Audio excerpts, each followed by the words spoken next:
Hi, I'm Shaun Clay. Hi, I'm Murray Gray. Hi, everybody. I'm Anderson Silva. What's up, everybody? It's your boy, Noel Braham. Hi, I'm Loretta Devine, and you're kicking it with Kelly Brew. And I'm kicking it with Kelly Brew. Kelly Brew. KELLIEBREW'S.com. Stay tuned because there's a whole lot more.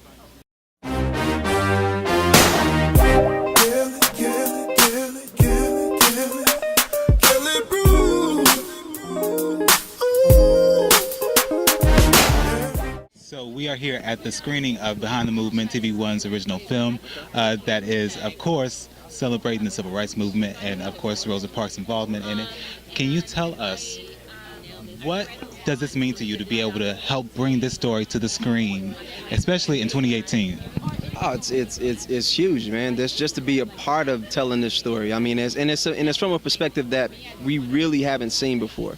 A lot of people kind of think like, okay, you think the Montgomery bus boycott, okay, Martin Luther King, Rosa Parks, we're done. It's like, no, there were a lot of moving pieces that came together in order to even bring Martin Luther King on board and to make this thing happen, as a whole and to make it a successful boycott. But I mean, for me to be a part of it and be a part of telling this story and educating people on what happened is, I mean, it's huge, man.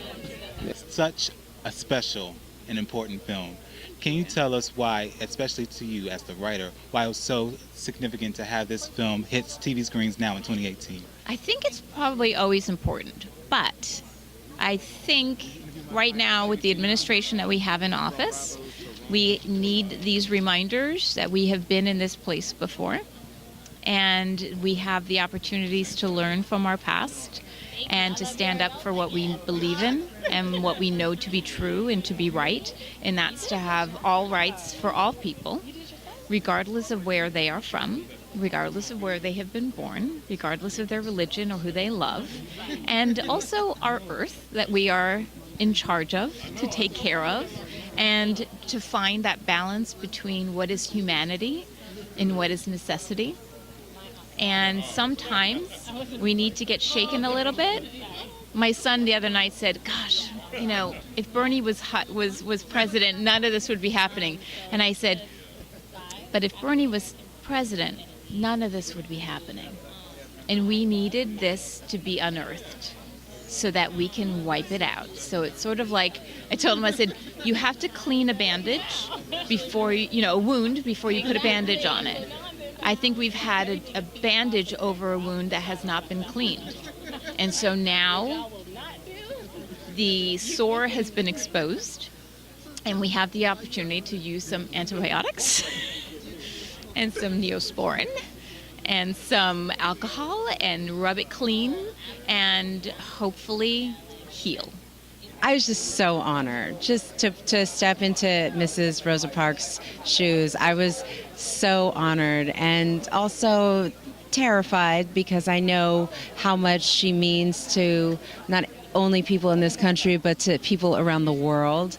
So I didn't want to get it wrong, but I also knew that I had a tremendous responsibility to tell her story because I didn't know that much about Mrs. Parks. I knew what she did. I knew that she was the face of the boycott, but I didn't know that she was a seasoned activist, that she did so many things. I didn't know, in the 40s, to be in the segregated South, to be part of the NAACP was like, so dangerous. And Mrs. Parks was out there just documenting civil injustices, trying to get people to be registered to vote, and her whole life. Well, one of the things that I acknowledge now is that our history is not yet fully written. And it means that we have work to do. We stand on the shoulders of giants, but it means that we are in a position now to pull somebody else up.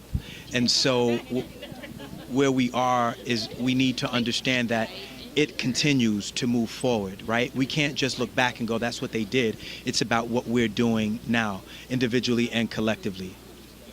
Yeah, I think that movie about that story is incredible and come change everything, I'm very happy because it's a great moment about the black people, and that movie passed the good message for the world.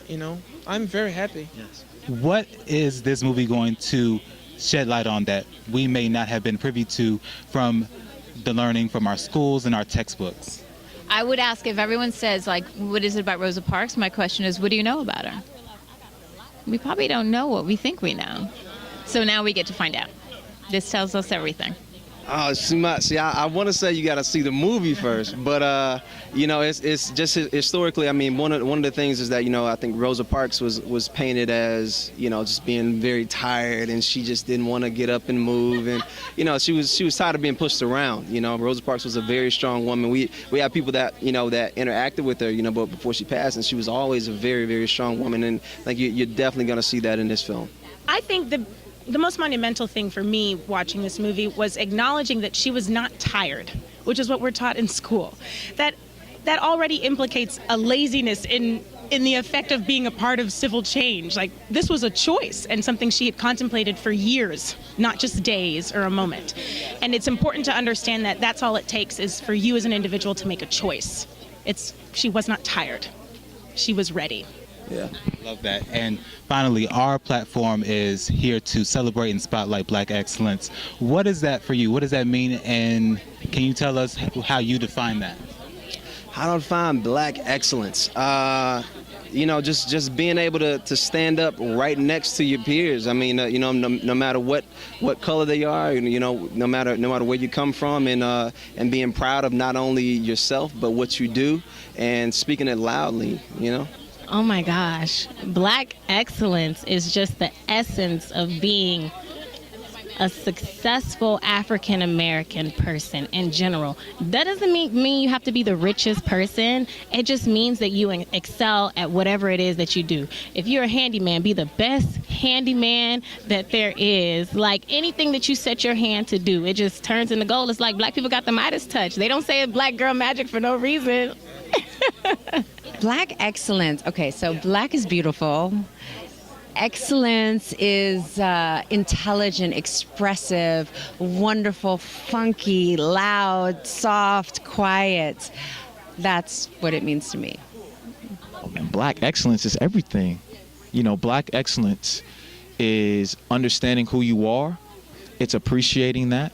Black excellence is being comfortable in your own skin, not allowing someone else to define what you wear, how you dress, the way in which you look. Black excellence is understanding that no matter what trials, no matter what tribulation, no matter what kind of hardship you've been through, that you will overcome, and at the end of the day, you will succeed.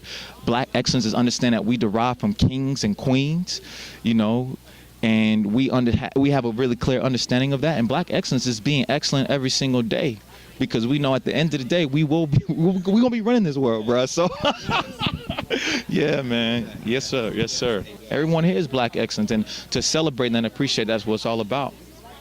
Well, it's continuing to do something that you love to do. I think that's what's so great about, well, it's been great for me in my life. I really love acting. I really love being a part of a project like this, Behind the Movement, where you get a chance to work with new young people that are just coming into the business, and as well as seasoned actors like Isaiah Washington and Roger Smith. And all of that together is what it takes to make something as brilliant as what this film turns out to be. So when it comes to excellence, you have to love it, because the love is the only thing that sustains you. The money won't, the fame won't. You wanting to be in it and a part of it is the thing that makes the biggest difference.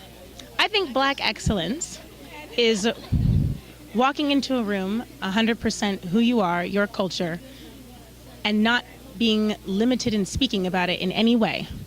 And also not even being aware that you're the only person of that culture, and then being worried about how that's going to affect you in just that room or in society. Black excellence is realizing that you are an excellent person, and that you get the pleasure of also being Black.